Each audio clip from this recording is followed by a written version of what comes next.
This video explores whether the classic 6 to 12-month return to sport timeline after ACL reconstruction is too early for athletes in high-risk, pivoting sports.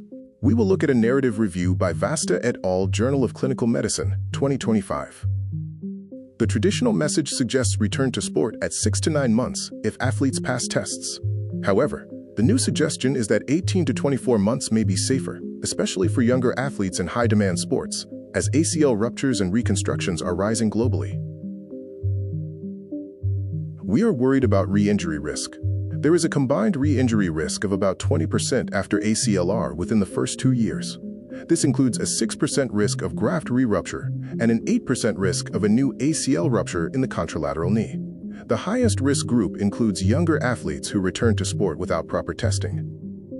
Biological healing continues after the initial recovery. Graft ligamentization, where the graft turns into a mature ligament, continues for 12 to 24 months. Internal structures like bone tunnels and soft tissues also need time to remodel, meaning the knee may look ready at 6 to 9 months, but is still maturing internally. Functional and neuromuscular deficits can persist. Strength deficits, especially in quadriceps, can last 2 to 3 years. Proprioception and neuromuscular control remain altered. This leads to movement patterns like asymmetry, reduced shock absorption, and protective strategies that can overload other structures. Passing basic tests doesn't guarantee pre-injury robustness. Biological healing continues well beyond 1 year. Neuromuscular and biomechanical adaptations take years, not months. Early return to sport in high risk, pivoting sports increases the chance of graft failure, contralateral ACL injury, and long-term joint issues. For strenuous sports, return should be delayed to 18 to 24 months, guided by criteria-based testing. Clinicians and coaches should shift from time-based to criteria-based return-to-sport decisions. This includes using robust tests for strength, hop performance, balance, movement quality, and psychological readiness, rather than relying on the 6, 9, or 12-month marks alone.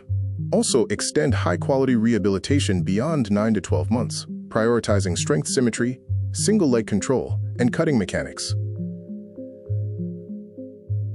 It is important to manage expectations by explaining that 18 to 24 months is a performance and safety horizon, not a punishment.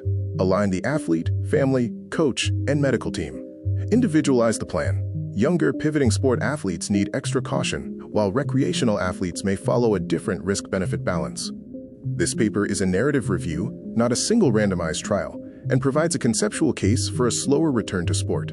Use it as a framework for conservative decisions and as a conversation starter with athletes, families, and coaches about risk, timing, and quality of return.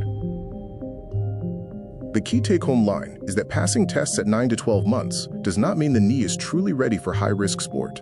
For many, the safest return to sport window may be closer to 18 to 24 months.